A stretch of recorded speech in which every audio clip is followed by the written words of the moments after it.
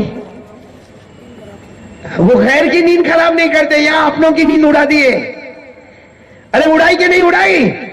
ارے میرے دوستو اتنے ہمارے دل ٹوٹے بلکہ اگر میں کہوں مولانا جلیل صاحب اگر میں کہوں تو شاید غلط نہیں ہوگا، اس زمانے میں اور اس دور میں ابھی کے دنوں میں غیروں سے ہم کو وہ نقصان نہیں پہنچ رہا جو اپنوں سے نقصان پہنچ رہا ہے۔